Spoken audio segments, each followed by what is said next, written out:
Welcome to the Fuck the Stigma podcast. Today I have Jenny joining us from Jenny Sober Lifestyle. I'm excited because I don't usually have people who run podcasts on the podcast, so I'm really excited to hear about your shindig. Yeah. So what is Jenny Sober Lifestyle? Jenny Sober Lifestyle, it's something that I've been saying for a long time. I recover out loud. So my big things are recovering out loud and my sober lifestyle.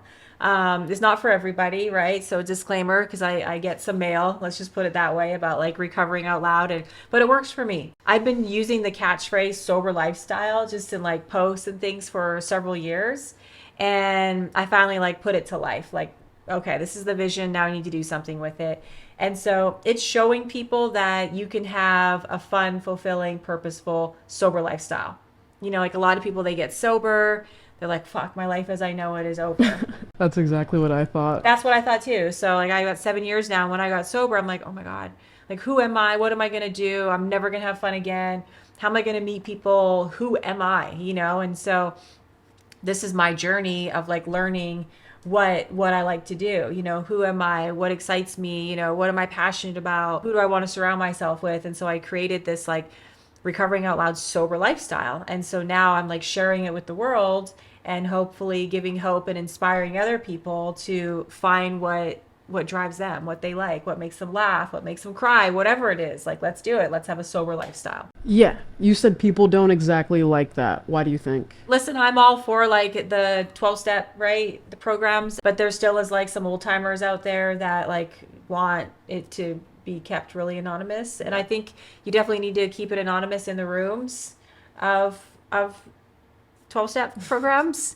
But like, you know, I'm doing what works for me. And I'm not saying that you need to do it if you don't want to be out there and if you don't want to talk about it. Okay, cool. But yeah, so I get some slack on that. Yeah, I understand. You know, it's one of the main principles, anonymity. Like, I'm not going to expose your recovery. You're not going to expose mine. If you think about it, what we do with recovering out loud, being open and honest about recovery, that provides insight and a platform for people to feel safe about going through this or helping people identify that they have a substance abuse issue. Yeah. So I think it's necessary, but I do understand their point. But I'm not going to expose you. I'm going to expose myself. That's as far as I'm going to go. I'm going to talk about me and that's it. Like we were driving up here from Orange County. So we're in the car for like over 2 hours and like this lady had called and she had seen some of my posts and like has now decided to go to treatment for the first time in her life. You know what I mean? And it's so those are the moments where it's like, this is why I do what I do, you know, to be able to plant a seed, help somebody along the way. And even that in itself is breaking the stigma. Yeah. A lot of people don't recover out loud. No, they don't. And that's okay. Yeah. But I'm going to do it. Yeah, exactly. So what exactly made you want to start the podcast and the platform? So I've worked in the clinical setting for 7 years. Yeah, I've been sober 7 years and worked in clinical setting for 7 years pretty much. I started working right out of like being sober, which I don't recommend doing that, working in treatment, but nonetheless, that was part of my story. So I come from a totally different background. And when I went to treatment, after I got through detox, I'm sitting in residential and I'm like, all right, what am I going to do with my life now? You know, who am I? What do I want to do? I just had this like gnarly aha moment, this like spiritual awakening where I just knew that in one capacity or another, I needed to help other people. I was like, all right, this is what I'm going to do. So I enrolled in school, got my KDAC for drug and alcohol studies and started working in treatment as an intern, like right after I got out of treatment. So that slowly like led me down that path. So I started working with other, you know, addicts, alcoholics as a case manager. Then I got certified as a life coach. I was doing that. Then opened up women's sober living homes. I was doing that. And then that segued into me doing business development for one treatment center in particular. And when I came on to work for that treatment center, it was right when COVID hit. And I'm like, okay, I've worked in this clinical sense, but I've never done business development. And for people out there that are like, what does that mean? It means going out and building relationships with other treatment centers. And so nobody's meeting, right? Like I'm supposed to be connecting with these people. I hate Zoom. Sorry. I hate it. I despise it. I like to be in person, exactly, right? Yeah. You can actually get to know the person. So I'm like, what am I going to do? How am I going to do this? And so I started just going online and just going live. Like, hey, I'm just trying to connect with people. I started doing business development at a treatment center. You know, if you'd like to connect, like, let's chat, right? And so that led into me going, wow, it'd be really cool to like actually interview people and have a podcast. And so I started doing that. During the pandemic, that's a perfect time to start a podcast. And I had like the chairs, you know, a certain distance apart. People were all for it. And so I did that for like 3.5 years. But I felt like there was a lot more that I could do and that my abilities and my potential was being limited just working in that space because it wasn't mine. Like I didn't have all the creative say. It was for another company. I took a leap of faith, and I made the choice and decision that I'm going to do this and I'm going to do it on my own. And as soon as I made that choice, it's like all the doors opened up for me. Yeah. Like when you step into that fear and that uncomfortable feeling. And I've seen that in my life over the past 7 years, how that's worked in my life. And it's never let me down. It's never failed. Anytime I've decided to do something for the right reasons and I truly believe in it and have the intent for it to be meaningful and to help somebody in return, it always works out. Isn't that crazy? Yeah. So that's the short of it. Doing this sometimes, I'm scared. I have fear. Like going out in public, interviewing strangers, there's fear behind that. It's a healthy fear. Yeah, getting comfortable with being uncomfortable. That's the main thing I've learned these past 2 years. Yeah, and I identified with what you said. I thought my life was over when I got sober. I didn't think there was going to be any fun. And I was ashamed to tell people I was in recovery and sober. But now I'm really out and proud about it. So that's really cool. Love it. Yeah, nice. So you said you're 7 years sober. What has been your process to realizing that you needed sobriety? Yeah, I was in denial for a really long time. I actively used drugs and alcohol for over 20 years. So like I was off running and gunning at like 12 years old. So Really? Experimenting with drugs, drinking. I had a really traumatic childhood. I was abused pretty much my whole entire childhood from a family member, sexually abused. So that like set me up down this road of, self-soothing, trying to numb myself. Whatever I could do to not feel. And like I always say, it's like I didn't realize that when I was trying to numb the bad, you numb the good too. Because the drugs and alcohol don't know like, oh, I'm just going to numb this bad stuff for you. Yeah, you're just numbing overall. Numbing over everything. And at such a young age, I wasn't, the emotional development and everything in my life wasn't there. So I was like super stunted in that space. And so a lot of things were really confusing for me. I didn't understand what it felt like to be safe, to be loved properly. And it just set me down a path of really bad behaviors, toxic relationships, if you will. Wait, why do you use air quotes? Because a lot of people hate the word toxic, like that no one is toxic or, a toxic relationship really doesn't exist. It's really about people's behaviors and the work that they need to do on themselves and what we're willing to put ourselves through or not put ourselves through. So, when you break it down, like, on from a therapist level, right? Yeah. It actually does make a lot of sense, but it's just an easy way to say it. So I'm like, whatever, toxic relationship. Way to say toxic. Until I healed myself, I wasn't able to see what I was putting myself through, right? And so... Yeah, because of those traumas you said you experience, we choose certain people that are familiar to us and what we're used to experiencing. Yeah, exactly. So I was over-sexualized at a very young age, was seeking out relationships that were unhealthy for me, because they were comfortable. I was comfortable in that space. I was also comfortable in that like misery. A lot of people have a hard time getting to the point of like doing the work because it's easier to just be like angry and it's easier to be a victim, right? Like I can just sit in this and that's okay. I'm comfortable here. And so at 19, I decided I had this great idea. I had no impulse control. Like that was another thing in my addiction. No impulse control whatsoever. I would just react impulsively and make horrible emotional decisions. And so, I thought, okay, I'm going to go to California and I'm going to live the Hollywood dream at 19. Where were you from previously? I'm from Canada. So I grew up in Vancouver. And so I made this decision to come out to the States and move to Hollywood. I had dabbled in like acting and modeling as a teenager, landed some gigs. And so I landed a show up in LA and I was like, all right, I'm going to do this TV show. And I'm just going to live the Hollywood dream. And so I came out here with a suitcase, $3,000, didn't know anybody except the person I was about to marry and get a green card. You were 18? 19. 19. And so came out here and that's what I proceeded to do. And I was just off and running. And through all that, even deciding to move out here, you were in your addiction? Oh yeah. Like it started with like psychedelics, smoking a lot of weed, drinking a lot. I was a big raver, so like a lot of ecstasy, things like that, a lot of Xanax even at a young age. And so by the time I got out here, I was doctor prescribed Xanax, Adderall, and Norcos.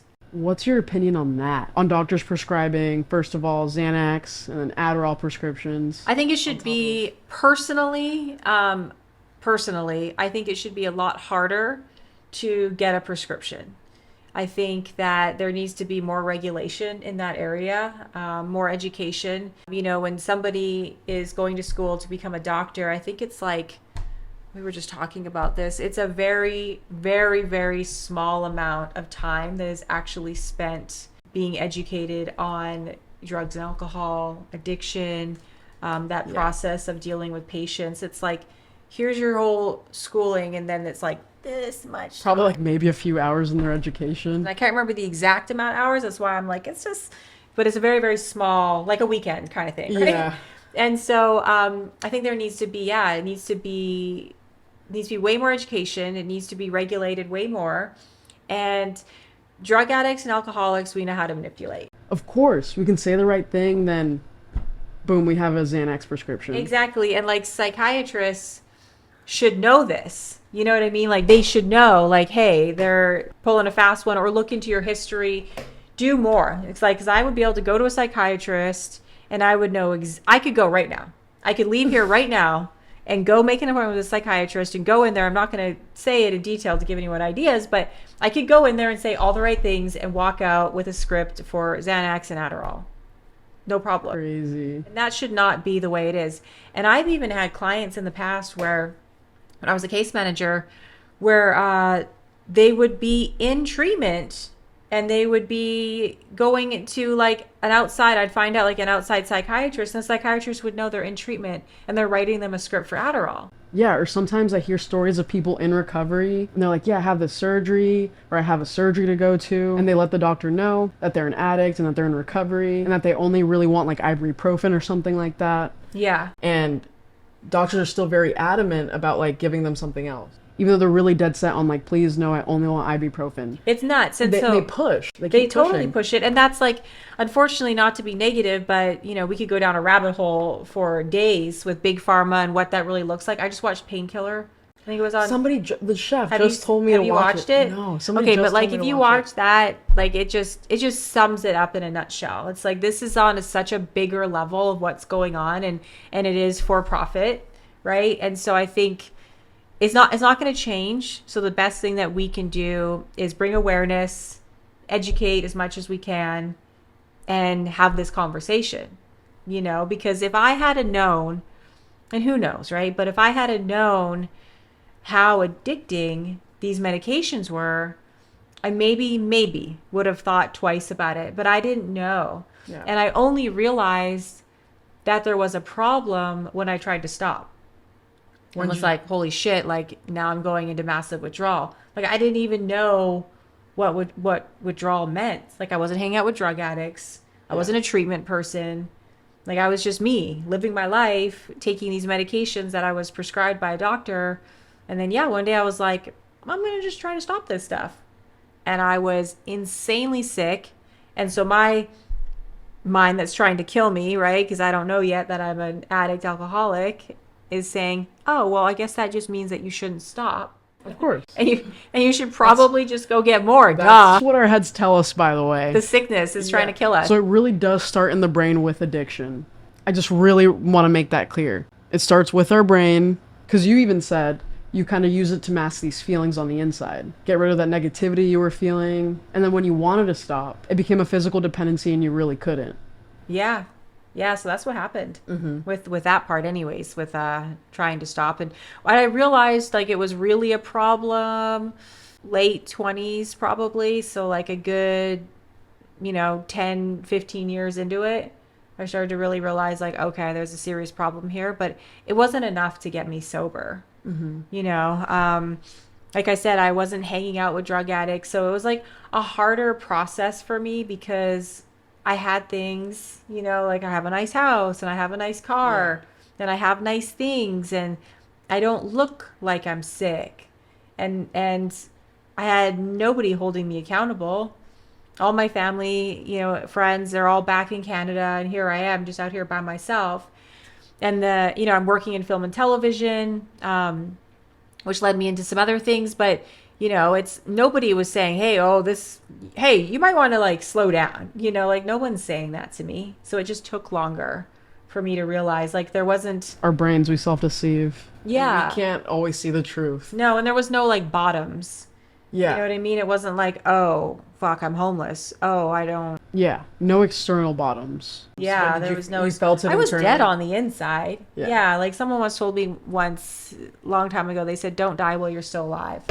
Right? And that's truly what was going on. That's what eventually got me sober, was that I knew it was going to be life or death if I didn't make a decision to get sober. Yeah. So you said you were in the adult entertainment industry. Mm-hmm. And I had previously referred to it as sex work.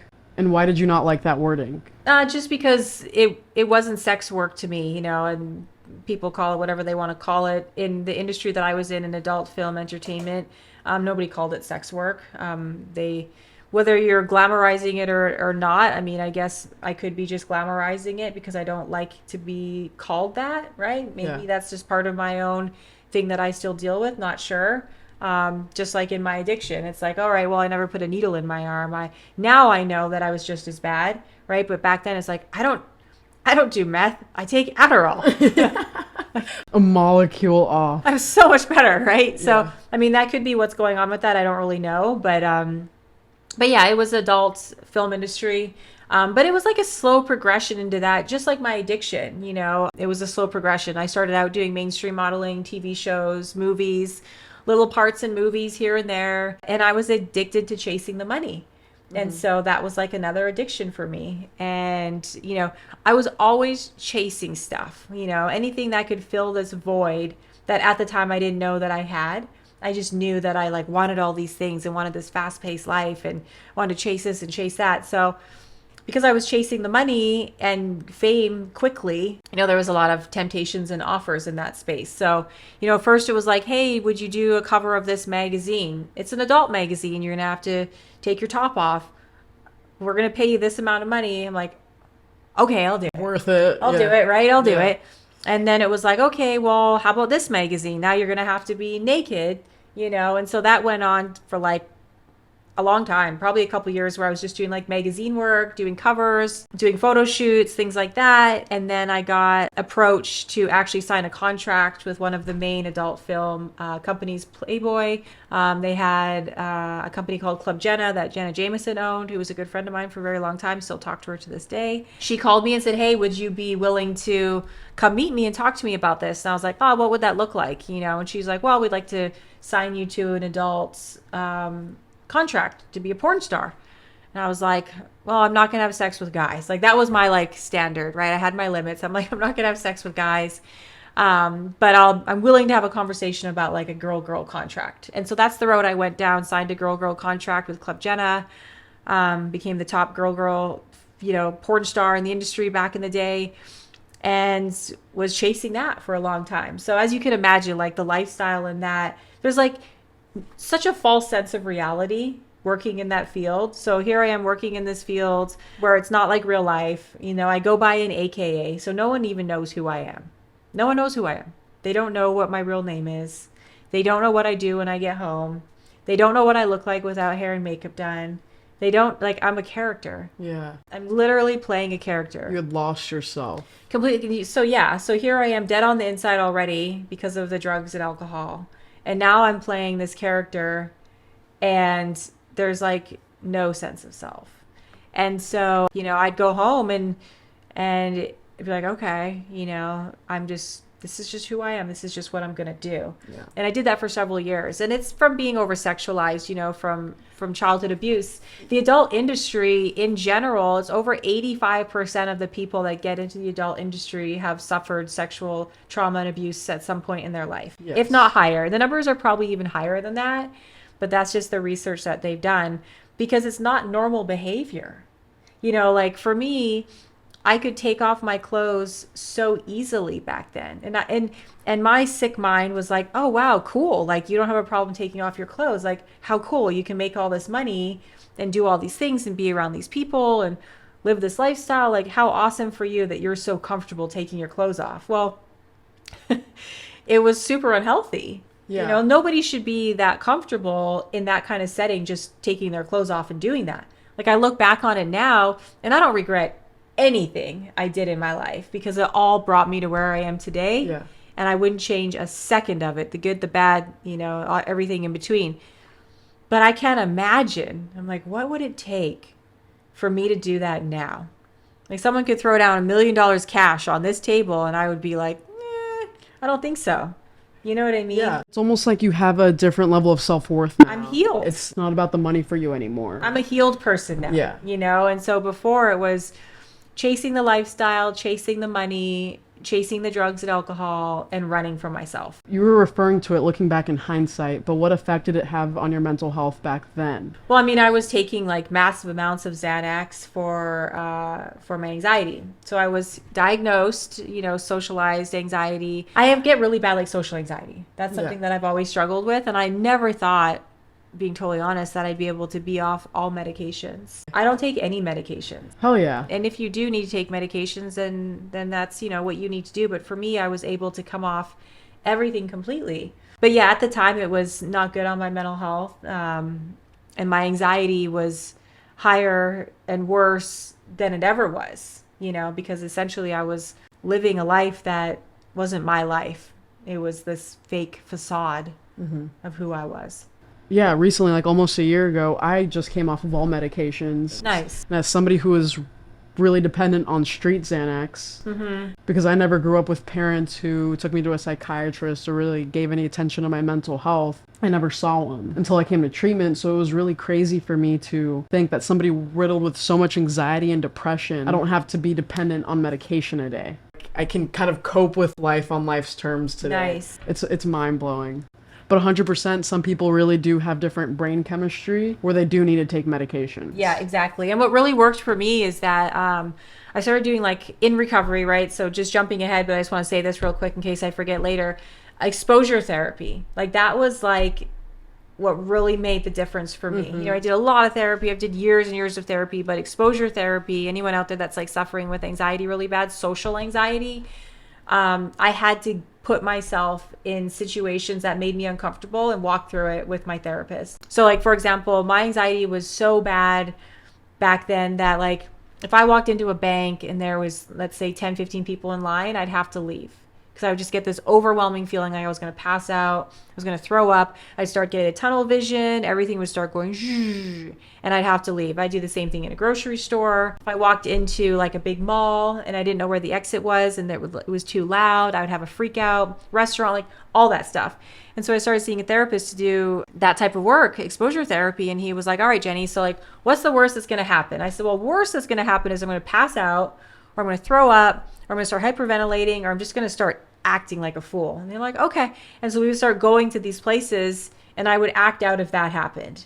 I'd like lay down on the floor or whatever it is that I was going to do. And what happened was I had support and I was able to push through it, because it's only going to last so long and then you're going to overcome it. Right. Yeah. So for me, exposure therapy was big in my life, made a big difference.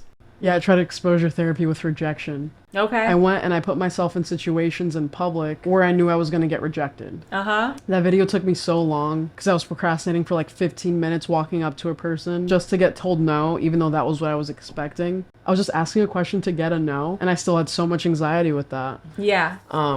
But it's so much easier said than done to walk through that fear. But that's literally what you have to do. Yeah. And that support that you were getting is essential. Like you need that support, but there's no way to go around that fear. You have to go through it. Yeah. And that's all part of the recovery process, right? Yeah. You know, it's like, this isn't something that you just get and then it just gets better. I mean, this is a journey and we're going to be on it for the rest of our lives. And for me, it was the first 5 years of my recovery. It was a lot of work. Like, I don't feel like I really healed the way I needed to for a good 5 years. Why do you think that was? It just takes that long. Like they say, like there's a lot of people out there, you can read, you can do the research. They say the first 5 years is when you learn the most about yourself. Like for me, I used drugs and alcohol for 20 years. I had all these behaviors just to like get past that, reprogram your brain, essentially, heal yourself, heal the trauma, heal your brain. It takes a very long time. Yeah, to change the behavior as well. Just to get the drugs and alcohol completely out of your system. I mean, for me, the Xanax and the opiates were so deeply rooted on a cellular level in my tissues and my muscle and everything that it felt like it took like about 18 months. I've heard it takes about 18 months. To feel just normal, right? In the sense of not always having to chew gum, not clenching my jaw, not hearing a buzzing sound, feeling comfortable in my own skin. Like it literally took me that long. And then after that, starting to do the work. I worked an AA program for the first couple of years, going through that whole process of working the steps, doing amends, being of service. But there was a lot of deep, deep work that I needed to do, to heal myself, my trauma, so that I wasn't sitting in that space anymore. And it took that long, and it took time for me to understand who I was, what I wanted to do with my life, what I was willing to settle in certain situations, what I wasn't, building my confidence, building my self-love. Some of the biggest things for me were turning being a victim into a survivor. Because when we stay in that victim state of mind, we stay sick. And I was like comfortable in that for so long. And when I became a survivor, that was a game changer too. It was like 1,000 pounds got lifted off my shoulder. But in becoming a survivor, I had to find forgiveness, which is a really hard thing to do, and understanding what forgiveness really looks like. Like, forgiveness isn't forgiving the act, right? It's not okay what people did to you, but forgiving and turning it over to whatever your higher power, whatever it means to you, so you don't have to hold on to that. Yeah. Because I didn't realize how much pain I was going through and how much control these people and situations still had over me, because I was a victim and I hadn't forgiven. And so, forgiving, doing that whole process, that was a game changer as well. And then also, like, honestly, seeing my part in things, having accountability. Yeah, knowing that we played self-awareness, played a part in it. We all play a part in everything. We do. And those things I didn't deserve to go through, but I played a part in it, in everything in my whole life, and being able to use that into action in your everyday life, like looking at every situation, looking at your part in it, is huge. Yeah. Like, those are all things, like big aha moments that were like year after year, like another aha. Yeah. Aha. Yeah, like realizations of, this is why I am the way I am. And so it's really the last 2 years where I feel like, okay, like, I'm not restless, irritable, discontent. I have peace in my life. I'm happy just being me. What you think of me is none of my business. I'm cool with being vulnerable. I'm cool with sharing my story fully. And just this knowledge that an experience that I've got over time, and the process is different for everybody, but it is a thing where people say the first 5 years, you really do a lot of like self-discovery. 100%. When I had 18 months, I thought I had it all figured out. So I got me figured out. Of course. I know what I'm doing as a career. I just didn't think there was anything else for me to learn. And I found that to be so untrue, and I'm having that experience. Yeah. I'm just now, at 2 years sober, taking a look at my inner child. I didn't even realize I had an inner child. I never gave her any love or attention. I ignored her, like I pretended she didn't exist. Yeah. So that's... It's fascinating, right? And it's Yeah. like this magical space, and I want to continue down that. Like, I want to say in 5 years from now, like, holy shit, I've now learned this, to keep learning. Like, we get sober and it's like, okay, now what do we do with this? Like, it's one thing to get sober. Yeah, that's tough, but it's like a superpower, like we have this opportunity to learn and grow and help others and be whoever we want to be. Like, that was another thing too that I learned over the main 5 years of like growth, was I would always look at other people and have this like mentality of, all right, cool, well, I'm glad that's working for you. Or when I would first start going to meetings, I'd go and sit in a meeting and I'd be like, yeah, maybe for you. We're terminally unique. Yeah, it's no one has it like I did, and I'm so different, and whoop, whoop, whoop. And when I was able to shift my mindset to the why not me mentality, things really changed for me too. Like, well, why can't I be successful? Why can't I have a voice? Why can't I have this podcast? Why can't I blow up this huge platform that I want to do? Like, I can, and I will, because I believe in myself. And like truly getting to that point of authentically and genuinely believing in yourself. Yeah. Because our head will tell us a bunch of shit. Our head is our enemy sometimes, truly. But if we can like truly believe, at least like in our mission of what we're doing, why not? Why can't it work? So that was a game changer too. 100%. So you've been working with the Fuck Fentanyl movement. Yeah, they're close friends of mine. Tyson's amazing. So yeah, fuck fentanyl. So my big things is bringing awareness for drugs and alcohol, the fentanyl epidemic, and trafficking. Like I have this shirt on today. Bikers against Trafficking. So I work with them. Anybody that I can support to do with trafficking, anything with the stigmas. Like I'm all about that stuff. So yeah, fuck fentanyl is near and dear to my heart. It's just this epidemic. This is a weapon of mass destruction. 300 people a day are dying from fentanyl. That's an airplane going down every single day. We need to be bringing awareness and we need to create change because this isn't just killing homeless people on the street. Like this will come knocking at your door sooner or later in one way or another. It's affecting our moms, our dads, our brothers, our sisters, our children, and it's in everything. I have a 15-year-old son, and I'm like, that you cannot like recreationally use drugs like I used to when I was your age. The times have changed, and so we have to change. Like the way that we do treatment, the way that we talk to kids, the way that like going and doing drugs are bad in elementary school, like cut that shit out. Like that isn't going to work anymore. Yeah. Like we need to be going into elementary schools and talking. Like we need to be bringing awareness. We need to be going all the way, to the White House and knocking on their door. What does that actually look like? Well, we need to come together and figure that out because again, just like the other stuff, this is on such a bigger level of things that we don't even probably know about of what's actually happening. And that's probably not going to really change, but not going to change fast, I should say. But what we can do is educate, have this conversation and come together. Education is so key. 100%. Talk to our kids. Yeah. Talk like this needs to be a thing that's like a normal thing to talk about. It's crazy because sometimes we'll wear like the fuck fentanyl shirts or the hat. And my son sports it all the time. And people are like, oh, that's inappropriate. He's a minor. I'm like, fuck you. Like, honestly, like this should be talked to the 6-year-olds, 7-year-olds. Like everybody should understand what fentanyl is. They should be aware. Yeah. They need to be aware. This isn't like, oh, don't talk to them. People have this like weird thing where it's like, if you talk to them about it and they know about it, then they're going to want to do it. And it's like, I don't agree with that. Like, bless your hearts for thinking that. But I would rather educate my son and have him know everything there is to know about this drug and everything that it's in than not telling him in fear that he's going to do it. Yeah, I don't believe in ignorance is bliss. No, not neither at do all. I. And that's why I recover out loud. And like people are dying. I hear about someone dying, I swear to God, like once a week. Like it's just people are dropping like flies. Like the days of using drugs recreationally is over. Like you could go out and hit a weed pen and you're dead.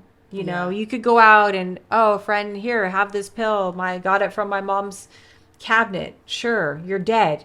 Like it's Russian roulette anytime you use drugs at this point in our lives. You could die. You could be doing drugs for the first time in your life and you could overdose. And that's what's happening. Yeah. And it's so heartbreaking. Like it's so sad.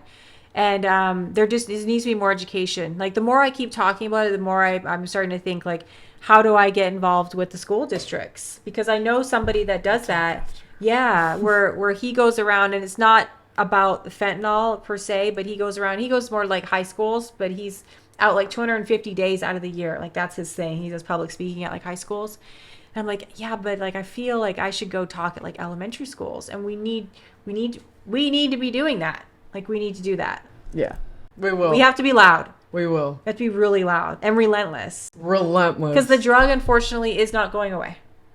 And It's not. Fucking hate to say that, but it's not going to go away. And now they're mixing in xylazine. Yes. It makes the Narcan less effective. Like you might have to use 6 doses of Narcan. Because insane. xylazine is not an opiate and Narcan is for opioids. Yeah. So it is getting crazy and there's more than just fentanyl out there now. And it's only going to get worse in that sense. So yeah, we need to be screaming this. Yeah, and addicts struggling with mental health and mental illness, like they're the targets. And it sucks because we feel like we need the drugs and alcohol to live, to feel okay. And we're dying in that process. Absolutely, they are. Yeah. So I wanted to ask if there was any stigmas that have affected you or others in your life regarding substance abuse or anything else you've experienced. I mean, I've definitely experienced lots of different stigmas, but working in the adult industry, definitely there's been stigmas and judgment with that. I think just the message for anybody, like, you aren't your past. You know what I mean? Like, don't sit there. Don't live there. Don't sit in that shit. You know, get out of your own way. You are who you make yourself, right? And we were just talking about this on the drive up here, that like truly you need to go through everything you went through and whatever you're going through right now to get to where you're meant to be. And I know it's cliche, but it all happens for a reason, right? So like, don't be down on yourself. If you have a past or have done something where there's a stigma around it that you're not a good person or something, like, it's a bunch of bullshit. It's all a bunch of bullshit. And, you know, the stigmas with mental health and all of that, it's just, you know, I went through that too. Like with my anxiety and ADHD, you know, I was in a marriage for a long time and my ex-husband was always, what is wrong with you? Just like, get over it. Like, you're so strong in all these other ways. There's no reason why you can't just self-will not having anxiety and ADHD. And as crazy as that sounds to us, like, there's a lot of people out there that are treating their loved ones and their spouses like, they really, because they don't know. Yeah, like they think you can just cut it out or snap out of it. Yeah, like, just don't be like that. And like, that it's just the stigma. And it's like, no, like, if you have a chemical imbalance in your brain, you can't just go, okay, I'm just going to stop being like that. I wish it was that easy. Yeah. And so I think, like, just get the support you need, you know, get a community of people around you that understands. Like, for me, that was so key, was having people that I could relate to, and building like a really strong support system and mentors in my life that had gone through similar situations. So yeah, those are like the main stigmas. So what are you doing today in your actions to break the stigma? To break those stigmas? Yeah, well, I talk about it. Yeah. You know what I mean? I bring it to life. I get into action. The whole platform and everything that I'm doing is to bring awareness to all these stigmas. To let people know, like, hey, this is a safe place to have these conversations. You know, because that's what we need to be doing. The only way stigmas are going to break is by having this conversation on a huge level. 100%. Is there any other message you want to say to anybody out there listening? I always say this because this was my biggest thing, finally getting help, was that I looked at asking for help as a weakness for so long, like so many years, because I was stuck in that stigma of you should just be strong enough. And asking for help is the most courageous thing you could do.